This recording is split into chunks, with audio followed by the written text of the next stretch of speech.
우리 모두 자리에서 일어나셔서 계속하여 묵상하며 예배를 시작하며 기도하겠습니다.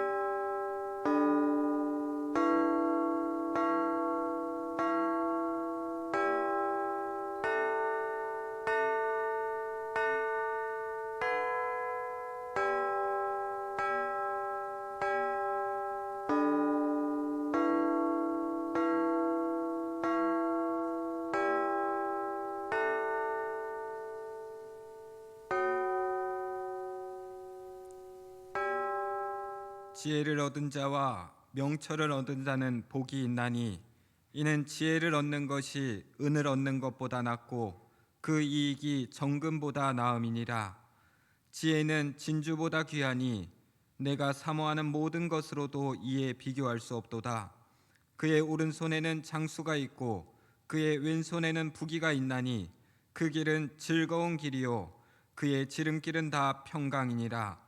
지혜는 그 얻은 자에게 생명나무라. 지혜를 가진 자는 복되도다. 아멘. 다 함께 경배 찬양 힘차게 부르시겠습니다.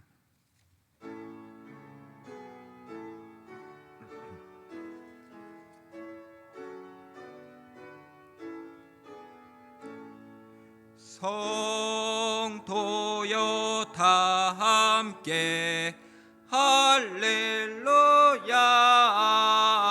아멘. 주 찬양하여라 할렐루야 아멘. 주 보좌 앞에서 택하시는 은혜를 다 찬송하여라 할렐루야 아멘. 만문을 열어라 할렐루야 아멘. 온 하늘 울려라 할렐루야 아멘. 인도자 되시며 친구가 되신 주 그 사랑 끝없다 할렐루야 아멘. 다 함께 성시교독 86번 요한계시록 14장 말씀을 함께 교독하겠습니다. 또 내가 보니 보라 어린 양이 시온산에 섰고 그와 함께 14만 4천이 서 있는데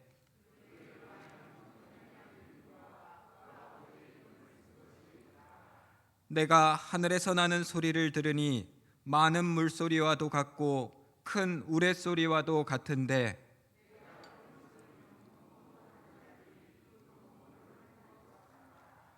그들이 보좌 앞과 네 생물과 장로들 앞에서 새 노래를 부르니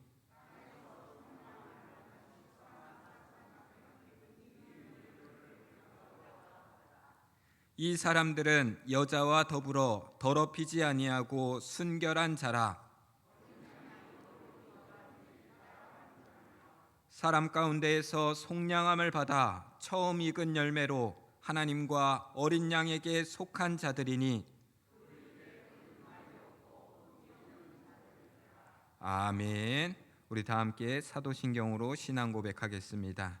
전능하사 천지를 만드신 하나님 아버지를 내가 믿사오며 그 외아들 우리 주 예수 그리스도를 믿사오니 이는 성령으로 잉태하사 동정녀 마리아에게 나시고 본디오 빌라도에게 고난을 받으사 십자가에 못 박혀 죽으시고 장사한 지 사흘 만에 죽은 자 가운데서 다시 살아나시며 하늘에 오르사 전능하신 하나님 우편에 앉아 계시다가 저리로서 산자와 죽은 자를 심판하러 오시리라.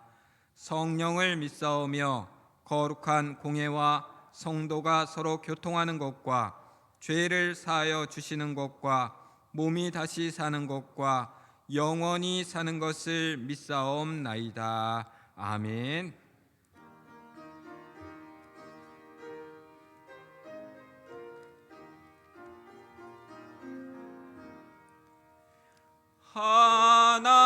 하나님은 나의 목자시니 내게 부족함이 없으리로다. 나로 하여 그 푸른 풀밭에 눕게 하시며 잔잔한 물가로 인도하여 주시네. 내 영혼을 구원하시오니 내게 감사함이 넘치나이다. 나로 하여 그 모든 고난을 참게 하시며 하늘의 평안을 입게 하여 주시네. 아멘. 우리 옆 사람과 함께 인사 나누면서 자리에 앉겠습니다. 한 주간도 평안하셨는지요?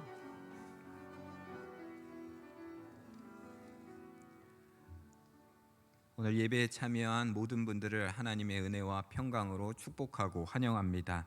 우리 교회 소식은 주보의 뒷면에 있는 내용을 참고로 하겠습니다.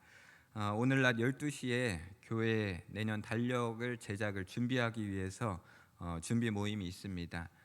참여하실 분들 개인적으로 연락이 가셨을 텐데 12시에 참여하셔서 달력 제작을 오늘 마무리 잘 지었으면 좋겠습니다. 또 우리 교회 교우들의 근황을 살펴보면 정영진 집사님 가정에서 우리 한양식품을 하고 계셨는데 그 한양식품을 이제 마무리를 하고 정리를 한다고 합니다. 평생을 그곳을 통해서 열심히 하셨는데 여러분들이 보실 때 인사도 하시고 위로도 하셨으면 좋겠습니다. 또 우리 예배에 참여하신 이효림 권사님 지난 주간에 모친께서 소천하셔서 장례를 잘 마쳤습니다. 우리 예배에 참여하셨는데 우리 여러분들이 우리 이효림 권사님을 위로하시고 또 함께 하셨으면 좋겠습니다. 10월 달은 말씀 선포를 하지 않고 주보 안에 있는 그런 기도문으로 10월을 기도의 향불을 올리는 10월로 만들어 갑니다. 우리가 지난번에도 한번 해봤듯이 우리가 이 기도의 제목을 가지고 함께 읽으면서 기도하는 것, 그것을 통해서 우리가 기도를 더 열심히 하는 기회가 되시고 단순히 그 기도문에만 의지하지 마시고 기도문을 더 확장해서 개인적인 그런 은혜의 시간으로 삼으셔서 10월 한 달간은 하나님께 전심전력으로 기도로 살아야 되겠다 하는 결심을 가지고 여러분들이 살으셔서 기도로 승리하시는 그런 여러분들이 되었으면 좋겠습니다. 저희 아버지 은퇴하신 목사님께서 항상 이야기하신 그것이 있습니다. 기도가 방법이고 기도가 해답이다라는 말씀을 하셨는데 우리 신앙인의 삶은 결국 기도로 따라서 그 기도의 그런 열매를 가지고 살아가는 삶이 아닌가 생각합니다. 기도에 승리하는 여러분들 되셨으면 좋겠습니다. 그리고 우리에게 일용할 양식을 대접해 주시는 분은 엄정화 집사님이십니다. 엄정화 집사님께서도 얼마 전에 모친께서 돌아가셔서 상을 잘 치르시고 우리에게 또 감사의 인사하고 또 위로의 인사를 우리에게 전합니다. 교회 요즘 잘 나오시진 않는데 여러분들이 생각나시면 기도하시고 또 연락하셔서 위로하시고 또한 그래서 다시금 교제가 회복되고 신앙이 회복되는데 여러분들이 함께 하셨으면 좋겠습니다. 항상 우리가 기쁜 일도 우리가 함께 나누어야 되고 성도가 슬픈 일도 함께 나누어서 우리들이 더욱더 형제간의 믿음의 형제간의 우애롭고 또한 사랑스러운 그런 삶이 되시기를 주님의 이름으로 축복합니다. 또한 한 주간도 우리들 살아가는 데 있어서 우리 주변에 함께 예배하는 사람들 2부로 나누어져서 예배를 드리는데 어서 빨리 함께 예배하는 그날이 되기 위해서 여러분들이 기도해 주셨으면 좋겠습니다. 우리 다 함께 은혜 찬송 200장 찬송 부르시겠습니다.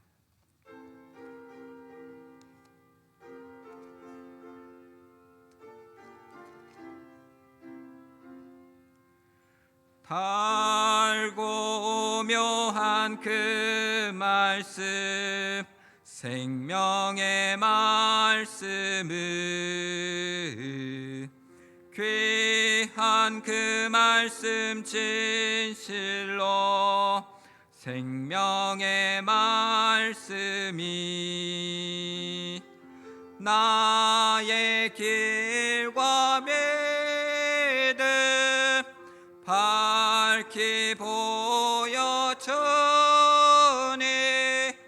아름답고 귀한 말씀 생명샘이로다. 아름답고 귀한 말씀 생명샘이로다.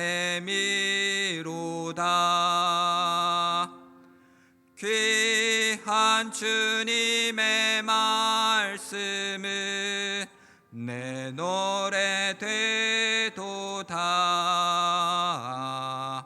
모든 사람을 살리는 생명의 말씀을 값도 없이 받아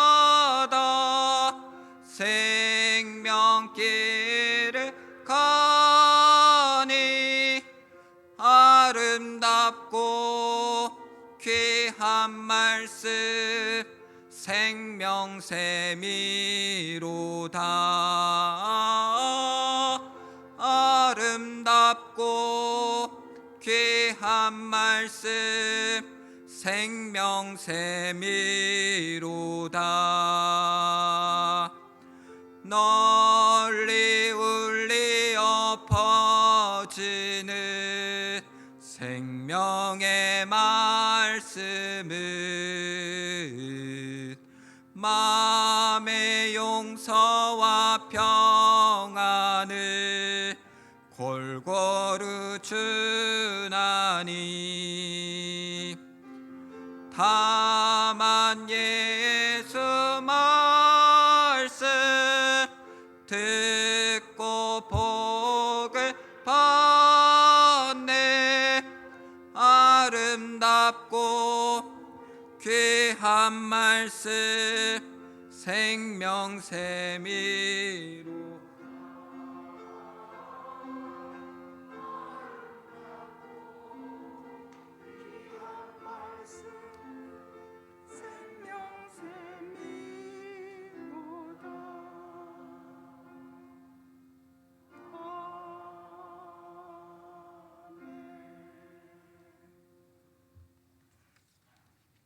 기도드리겠습니다. 사랑하는 하나님 아버지, 이 시간도 저희들을 은혜의 보좌 앞으로 인도해 주신 하나님 아버지, 찬송과 경배로 아버지께 영광을 올려드립니다. 어리석고 죄 많은 저희들을 사랑해 주시고 항상 하나님의 은혜로 덧입혀 주셔서 평안을 누리며 살아갈 수 있게 하시니 또한 감사드립니다. 하나님 아버지, 이 한란의 소용돌이 속에서도 하나님만을 의지하며 나아갑니다. 저희들의 믿음이 더욱 굳세게 하소서. 세계 모든 나라가 평화를 이루게 하시고 한 영혼 한 영혼에게 은혜의 단비를 풍성히 내려주셔서 모두가 복된 삶을 누리며 살게 하소서. 남북이 속히 평화 통일을 이루어 북한 동포들이 자유를 누리며 하나님 은혜 안에서 더욱더 삶이 풍성해지길 원하며 이 땅에 하나님의 정의와 공의가 강물같이 흘러가게 하소서. 그리고 이 나라를 진정으로 사랑하며 백성들을 사랑하는 마음으로 헌신과 봉사의 자세로 일하고자 하는 바른 지도자를 세워 주시옵소서. 하나님 아버지, 이 시간도 말씀 듣기를 원합니다. 저희들의 마음문을 열어 주셔서 굳은 마음 만져 주시고 어두운 영이 밝아져서 하나님과 바른 관계 속에서 날마다 승리하며 나아가게 하소서. 하나님의 말씀을 대언하시는 목사님에게도 생수의 강이 흘러넘치게 하소서. 이 모든 말씀 주 예수 그리스도의 이름으로 기도합니다. 아멘.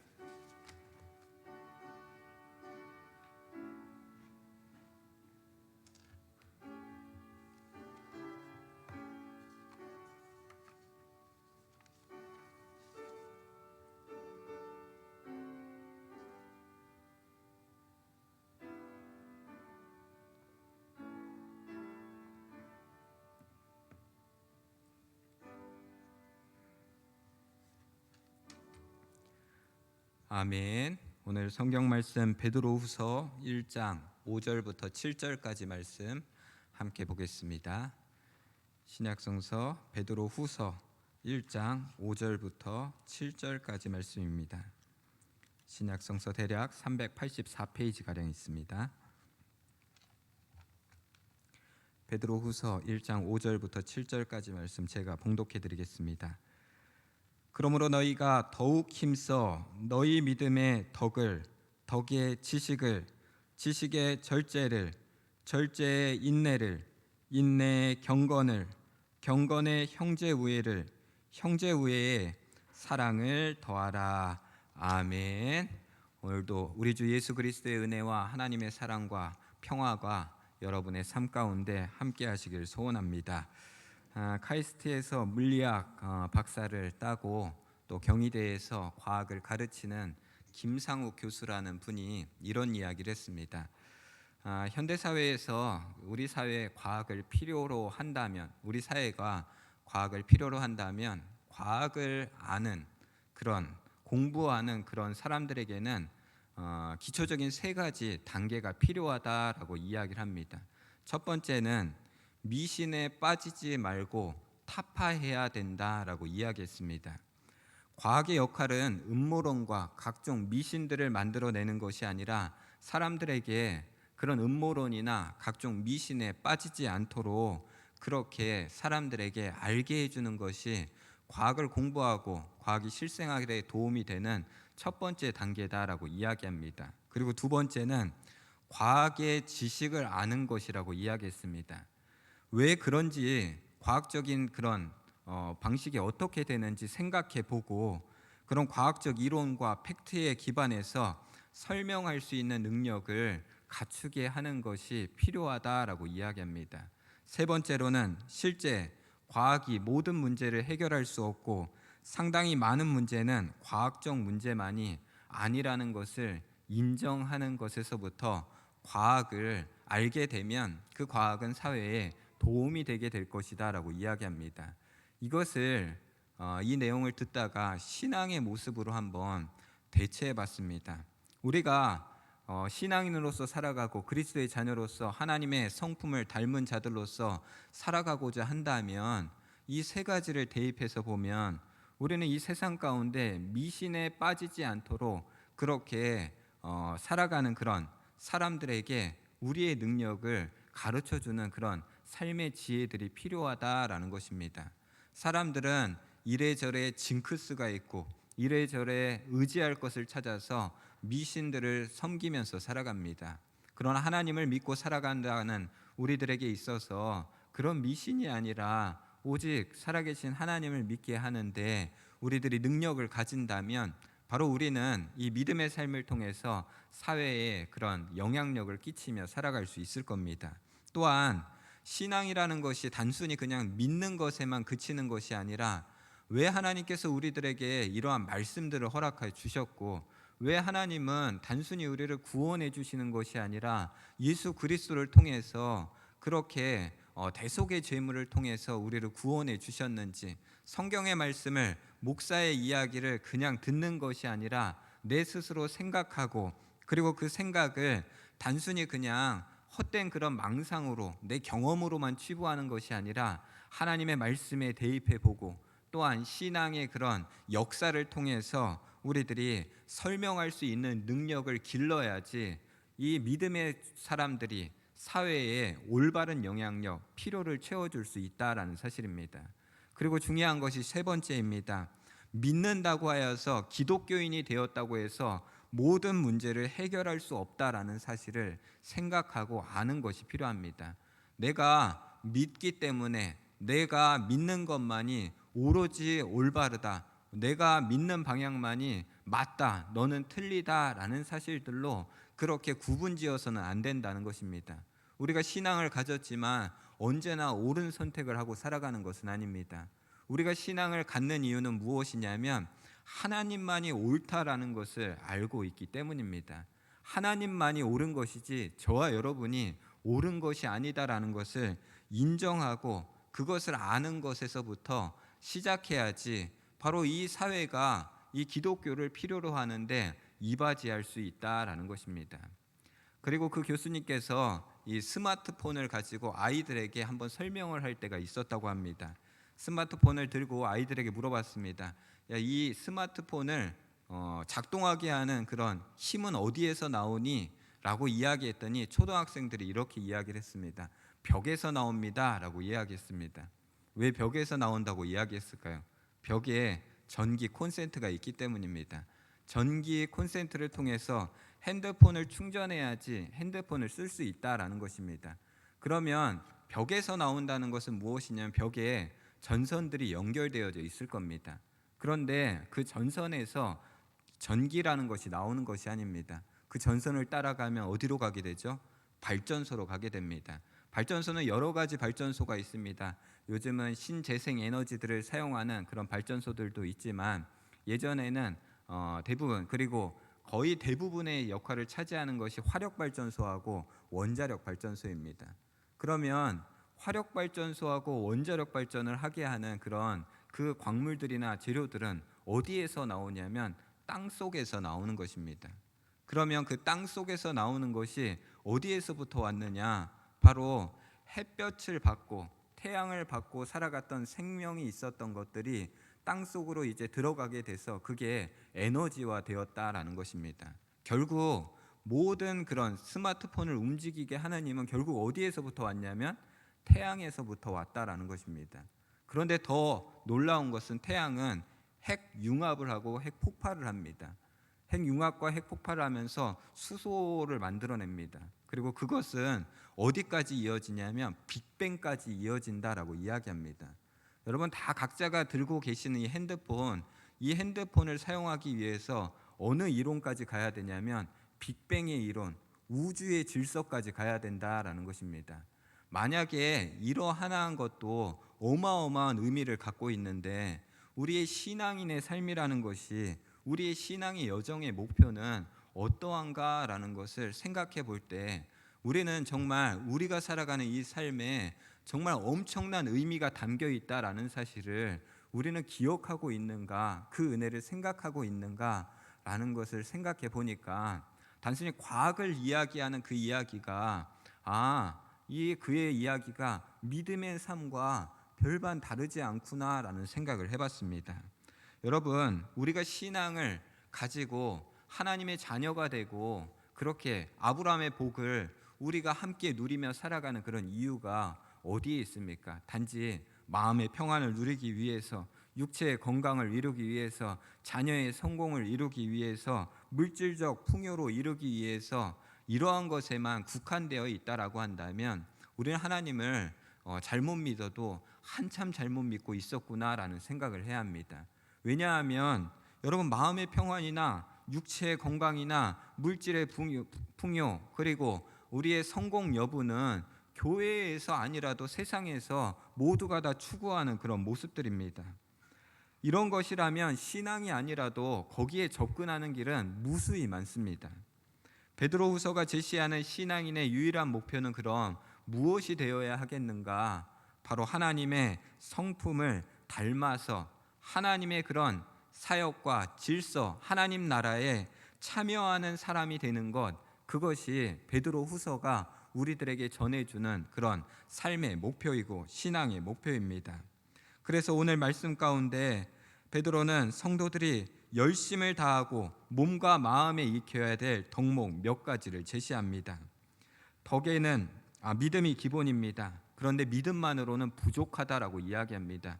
믿음에는 덕을 더해야 되고, 덕에는 지식을 더해야 되고, 지식에는 절제를 더해야 되고, 절제에는 인내를 더해야 되고, 인내에는 경건을 더해야 되고, 경건에는 형제 우애를 더해야 되고, 형제 우애에는 사랑을 더해야 된다라고 그렇게 우리들에게 가르쳐 줍니다.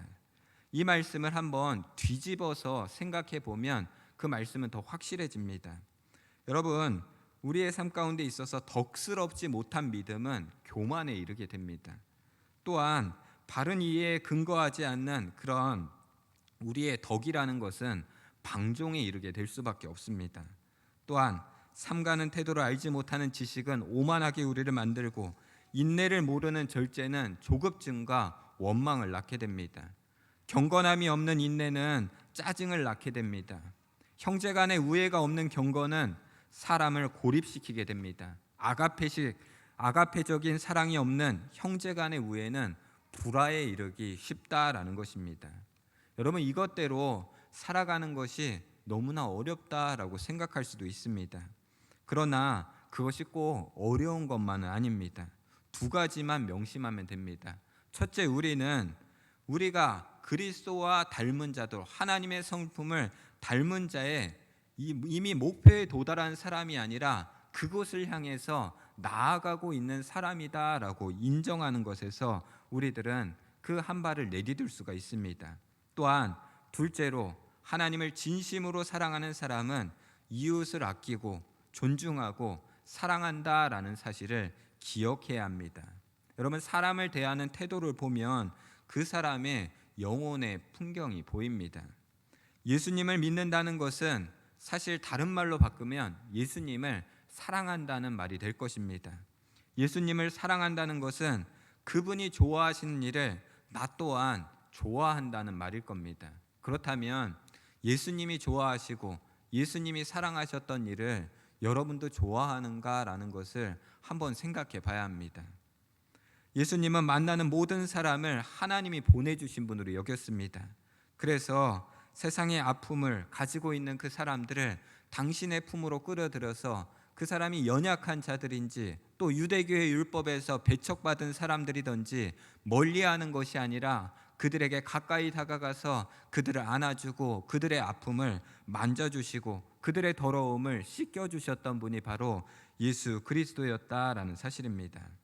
사회 주변으로 내몰린 사람들을 그냥 무시하는 것이 아니라 오히려 예수님은 그곳을 향해 당신의 시선과 당신의 정성을 모두 쏟으셨다라는 것입니다. 우리는 바로 그런 삶으로 초대받은 사람들입니다. 능동적으로 우리들 예수님처럼 그런 사람들 찾아다닐 능력이 없습니다. 저희들 물질이 없습니다. 저희들 지혜도 없습니다. 이 말재주도 없습니다. 그렇게 이야기할 수도 있습니다. 그러나 능동적으로 찾아가는 사람이 있는가 반면에 또한 수동적으로 우리들에게 주어진 것을 잘 우리들이 면밀하게 살피며 살아가는가 하는 것도 중요한 문제입니다. 무엇이냐면 다른 이들을, 힘든 이들을 직접 찾아가지 못하더라도 우리에게 다가오는 이들에게는 정성스럽게 대할 수 있어야 된다라는 것입니다. 그것이 바로 주님이 우리들에게 가르쳐주고자 하는 그런 방식입니다. 우리가 다른 사람들이 우리에게 오는 것을 환대하는 것이 사실 어찌 보면 사실 어렵습니다. 왜냐하면 나는 나의 기준을 가지고 살아가기 때문입니다. 그래서 좀 지저분한 사람이 오면 좀 안 만났으면 좋겠고, 야, 왜 저런 사람들만 나한테 오냐라고 불평할 수도 있습니다. 그러나 믿음의 진실함은 어떤 특정한 상황에 놓여져 있는 것이 아닙니다.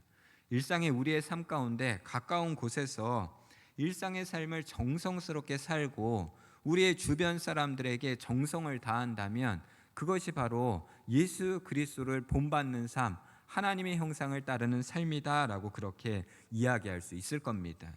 그런데 믿음의 사람들이 하는 그런 예수님의 제자로서 예수님의 삶을 따르는 삶보다 오히려 믿음을 가졌다고, 기독교를 믿는다고, 예수님을 믿는다고 믿음을 특권으로 바꾸며 살아가는 사람들이 너무나 많은 것이 이 시대의 현실입니다. 그릇된 선민의식에 사로잡혀가지고 남들을 멸시하는 이들이 우리 가운데 종종 있습니다. 종교적인 권위자임을 내세워서 자기 욕심을 채우는 데만 혈안이 급급한 그런 믿음의 지도자들이 얼마나 많은지 모릅니다. 여러분, 우리의 삶에 있어서 이익에 우리가 멀어지려고 하는 그런 습성을 우리가 노력하지 않는 한 우리의 영혼은 성장할 수가 없다라는 사실입니다. 우리의 모든 것을 이익으로 돌려서 기도에 응답받은 것도 무언가 잘 돼야지만 기도에 응답받은 것 같고, 성공해야만 기도에 응답받은 것 같고, 이런 것으로만 판단을 삼는다라고 한다면 우리의 영혼은 자라갈 수가 없습니다. 여러분, 살면서 누구나 이익을 창출하면서 살아가야 합니다. 눈 뜨고도 코 베인다라는 것이 이 빈말이 아닙니다. 예수님도 불의한 청지기의 비유를 들려주신 후에 이렇게 이야기합니다. 이 세대의 아들들이 자기 시대에 있어서는 빛의 아들들보다 더 지혜로움이니라. 누가복음 16장 8절 하반부에서 그렇게 이야기합니다. 여러분, 그렇기에 우리는 악한 자들이 우리를 함부로 약탈하지 못하도록 슬기롭게 대처하는 사람들이 되어야 합니다. 믿음을 특권으로 바꾸려는 사람들, 그 특권을 통해서 탐욕을 채우려는 이들은 오늘 베드로 후서를 잘 읽어보다 보면 그들은 다 거짓 선지자들의 모습이었다라는 것입니다. 주님을 따르는 사람들에게 성경은 두 가지를 이야기합니다. 하나는 자기를 부인하는 것을 이야기하고, 또 하나는 자기 십자가를 지고 살아가라라고 이야기합니다. 여러분, 자기를 부인하라라는 것은 쉽게 이야기하면 이런 뜻입니다. 자기 이익에 관심을 갖지 않는다라는 것입니다. 여러분, 신앙을 자기 이익의 관점을 가지고 살아가면 결코 그리스도의 제자가 될 수 없다라는 겁니다. 또한 자기 십자가를 지라라는 겁니다. 그런데 자기 십자가를 지라고 해서 어떤 사람들이 이렇게 생각하는 사람들이 있습니다. 수많은 십자가들이 있는데 그 중에서 내 입맛에 맞는 십자가를 지어야지, 이렇게 생각하는 경우가 있습니다. 하나님, 이것은 제가 져야 될 십자가가 아닙니다. 제가 져야 될 십자가는 저기 힘들지 않고 작고 가벼운 것, 그게 제가 져야 될 십자가입니다 라고 그것을 선택합니다. 그런데 중요한 것은 무엇이냐면 이 십자가라는 것은 내가 선택하는 것이 아닙니다. 하나님에게서 주어진다라는 것입니다. 그것을 인정해야지만 내 삶에 이루어지는 믿음의 현실과 삶 속에서 그것을 하나님의 은혜로, 하나님이 나의 주신 사명으로 감당하면서 살아갈 수 있다라는 것입니다. 예수님께서 부활하신 이후에 베드로에게 이야기하십니다. 내 양을 먹이라 3번이나 반복해서 이야기합니다. 그때 이 베드로는 그 이야기 가운데 나중에 후에 이런 이야기를 합니다.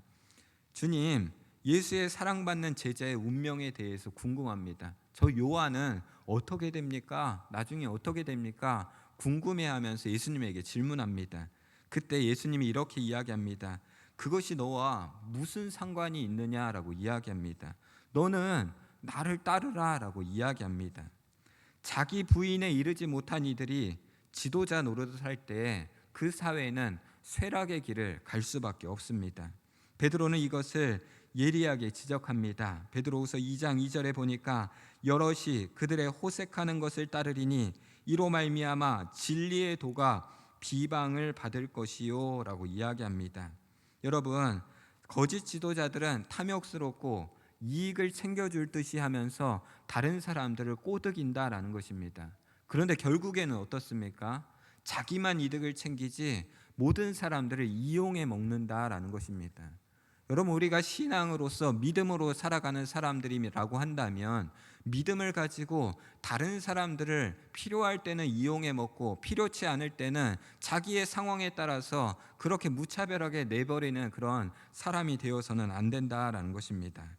저와 여러분의 삶 가운데 있어서 우리가 생각해야 될 것은 우리가 어떻게 하면 하나님의 성품에 닮아갈 수 있는 사람이 될 수 있을까? 그것을 생각할 때 믿음 하나로만은 안 된다라는 것입니다. 믿음을 통해서 그 믿음으로 덕을 쌓는 사람이 돼야 되고, 그 덕을 쌓는 것에 하나님의 지식을 더해야 되는 삶을 살아가야 되고, 그 지식을 사용함에 있어서 우리들이 아는 만큼 무엇대로 사용하는 것이 아니라 상대에 맞게 내 지식을 절제하면서 사용해야 된다라는 것입니다. 오로지 내가 맞더라 할지라도 그 맞는 것을 일방적으로 주장해서는 다른 사람들의 삶 가운데 변화를 이끌어낼 수 없다라는 것입니다. 우리는 하나님의 성품을 담기 위해서 우리의 삶 가운데 믿음에서 시작해서부터 사랑으로 이끌어 갈 수 있는 그런 사람이 되어야 합니다. 나의 믿음의 신앙 생활이 사랑과 연관되어 있습니까? 그렇다고 한다면 우리는 덕스러운 삶을 살아가는 하나님의 그런 아름다운 성품에 참여하는 그런 일꾼들이 될 수가 있습니다. 우리의 삶 가운데 하나님은 우리들에게 새 하늘과 새 땅을 기다리는 사람들이라고 베드로후서 3장 13절을 통해서 우리들에게 가르쳐 줍니다. 여러분, 우리들은 언제나 우리의 마음 가운데 새 하늘과 새 땅이 올 것이다 라는 사실을 인식하고 살아가는 삶이 되어야 합니다. 그렇다고 한다면 새 하늘과 새 땅을 우리가 맞이하기 위해서는 우리를 부인하고 자기 십자가를 지고 하나님이 주신 그 소명 가운데, 그 자리 가운데 감사하고 그리고 인내하고 또한 우리가 그 모든 것들을 감당하면서 나아가는 삶이 되어야 한다라는 것입니다. 누구나 좋은 것만 바랍니다. 여러분, 세상을 살면서 좋은 음식 먹고 싶지 않은 사람이 어디 있겠습니까? 좋은 음식 차려있고 정말 아주 쓰잘데기 없는 음식 2개 차려져 있는데, 야, 나는 저 음식 안 먹어, 나한테는 안 맞아 라고 그렇게 겉으로는 말할 수 있습니다. 그런데 속으로까지 그렇진 않습니다. 누구나 좋은 것을 먹고 싶고 좋은 것을 입고 싶고 좋은 자리에 올라가고 싶고, 그것은 사람의 당연한 그런 욕망이고 사람의 모습입니다. 그런데 믿음을 거기에만 매몰시켜서는 안 된다라는 것입니다. 믿음이라는 것은 결국 나누는 것에 있는 것입니다. 주님은 이 땅에 오셔서 자기의 자리를 차지하려고 하지 않으셨다라는 겁니다. 스승이면서도 주님께서는 랍비라고 부르는 그 이야기를 상당히 싫어하셨습니다. 왜 나에게 랍비라고 부르는지에 대해서, 나는 그런 존재를 위해서 이 땅에 온 것이 아니다, 대접받기 위해서 이 땅에 온 것이 아니다라고 이야기합니다. 나는 너희들을 섬기기 위해서 이 땅에 왔다라고 이야기합니다. 결국 하나님의 성품에 참여하기 위해서는 내 개인의 이익을 위해서 믿음을 사용해서는 안 되고, 믿음이라는 특권을 가지고 다른 사람들을 정죄하고 차별하고 구분짓는 일들에 사용되어서는 안 된다라는 것입니다. 여러분, 우리가 하나님과 원수되었을 때 하나님께서 우리를 사랑하셔서 우리가 하나님의 자녀가 되었다라는 사실을 기억해야 합니다. 여러분들이 잘나서 하나님의 자녀가 된 것이 아닙니다. 여러분들을 그럴만하기 때문에 하나님께서 하신 것이 아닙니다. 여러분들이 연약하기 때문에, 여러분들이 부족하기 때문에 하나님께서 친히 예수 그리스도를 통해서 여러분들을 세우셨다라는 사실입니다. 저와 여러분들의 삶 가운데 있어서 우리들 새 하늘과 새 땅을 기다리기만 하는 것이 아니라 여러분들의 삶 가운데서 오늘도 실천함을 통해서 일상의 믿음을 실현할 수 있는 그런 사람들이 되었으면 좋겠습니다. 예배할 때만, 기도할 때만 단순히 믿음이 좋다라는 것을 보여주는 사람이 되어서는 안 됩니다. 여러분, 무더웠던 여름도 지금 가을로 서서히 진입합니다. 오전 오후로 시원한 바람이, 가을 바람이, 그리고 가을의 풍경이 우리들의 마음을 설레게 합니다. 마치 이 냉랭한 세상, 이 정말 험악한 세상, 공정이라고는 없는 이런 세상, 누구는 어떠한 일을 해도 괜찮고 누구는 작은 일을 해도 정말 그것 때문에 안절부절 못 사는 그런 삶, 그런 삶들이 판치는 것이 이런 세상입니다. 그러나 이렇게 부조리한 세상 속에서도, 냉랭한 소성 속에서도 하나님의 나라의 씨앗을 심는 사람은 존재하고 있다라는 사실입니다. 그렇다고 한다면 남이 심는 씨앗만을 바라보고 그것이 자라서 열매 맺기만을 기다리는 사람들이 되어서는 안 됩니다. 바로 저와 여러분들이 하나님의 성품을 닮아가는 사람들답게 우리의 일상에서 하나님의 나라의 씨앗을 심기 위해서 우리의 믿음의 덕을 세워나가고, 그 덕에 지식을 더하는 사람이 되시고, 그 지식에 절제를 더하는 사람이 되시고, 그 절제에 인내를 더하시고, 그 인내에 경건을 더하시고, 그 경건에 형제 우애에 사랑을 더해서 우리의 삶이 이 세상에 정말 신앙인들이, 하나님을 믿는 사람들이 이 세상에 꼭 필요한 존재구나, 빛과 소금의 역할을 감당하는 사람들이구나 라는 사실을 여러분들의 삶을 통해서 한 주간도 보여주시는 아름다운 삶이 되시기를 주님의 이름으로 축복합니다. 다 함께 기도하겠습니다. 하나님, 작은 스마트폰 하나를 움직이기 위해서도 우주의 질서가 포함되어져 있다는 한 과학을 하는 교수의 이야기를 통해서 우리의 믿음도 돌아봅니다.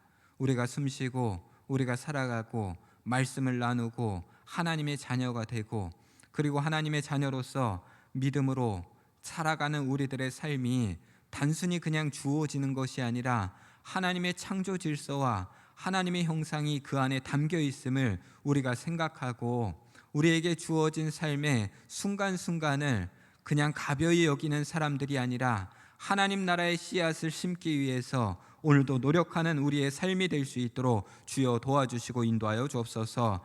거룩한 주일, 주께서 저희들에게 주님께 나와서 안식을 취하라고 우리들에게 명하셨사오니 이 시간 저희들 주께 나와서 예배합니다.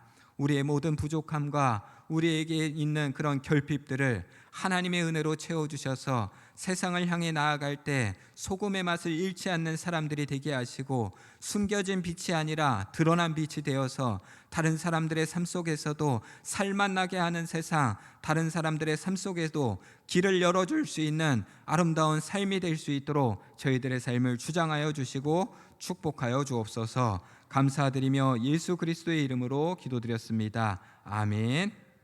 우리 다 함께 찬송 491장 1절 5절 찬송 부르시겠습니다.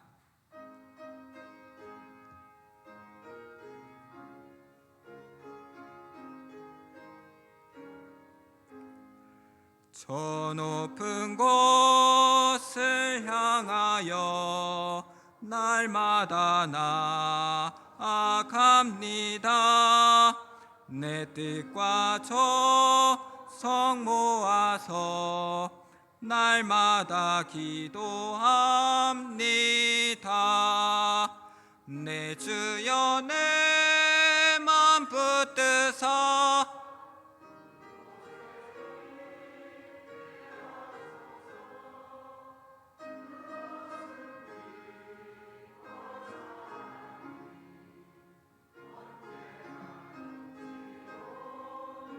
우리 다 함께 일어나서 5절 찬양합니다. 내 주를 따라 올라가 저 높은 곳에 우뚝 서 영원한 복락 누리며 즐거운 노래 부르리. 내 주여 내 맘 붙드사 그곳에 있게 하소서.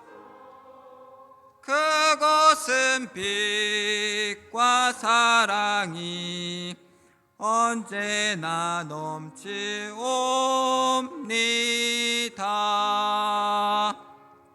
다 함께 기도합니다. 저 높은 곳을 향해서 살아가게 하시고, 이 세상의 경쟁의 삶, 그리고 상처의 삶 속에서도, 그 불공정함 속에서도 하나님의 공의와 하나님의 사랑을 지키기 위해서 믿음으로 우리들을 살게 하시니 감사합니다. 주님, 우리가 주님을 따르고 살아가지만 우리 이익 가운데 저희들 결코 자유롭지 못했음을 이 시간 고백합니다. 주께서 우리의 삶을 지켜주셔서 이 자리까지 오게 하셨는데, 우리가 주께 드리는 것도 때로 망설일 때가 많았던 것이 우리들의 모습입니다. 주여, 우리가 주께 이 시간 우리의 땀과 우리의 헌신의 예물도 드리지만 우리의 부족했던 믿음의 자리들, 우리의 부족했던 잘못했던 것들까지 하나님께 모두 드립니다. 주여, 우리를 용서하여 주시고 우리의 아버지 하나님 감사를 더욱더 크게 사용하시는 하나님의 사랑 가운데서 저희들 살아갈 수 있도록 저희들의 삶을 주관하여 주시옵소서. 그래서 저희들 빛과 소금의 역할이 우리의 삶 속에서 꼭 필요한 것을 생각하게 하시고 이 사회가 하나님을 믿는 자들을 이 땅에 필요로 하는 사실들을 우리가 증명하고 살아갈 수 있는 우리 광주제일교회에 속한 이들, 오늘 함께 모여 예배하는 모두들이 될 수 있도록 주께서 축복하여 주시옵소서. 이제는 우리 주 예수 그리스도의 은혜와 하나님 아버지의 사랑하심과 성령님의 함께하심이 오늘 다시금 하나님의 성품을 닮아가기로 결단하고 돌아가는 우리 모든 성도들 머리 위에 이제로부터 영원까지 함께하시기를 간절히 축원하옵나이다. 아멘.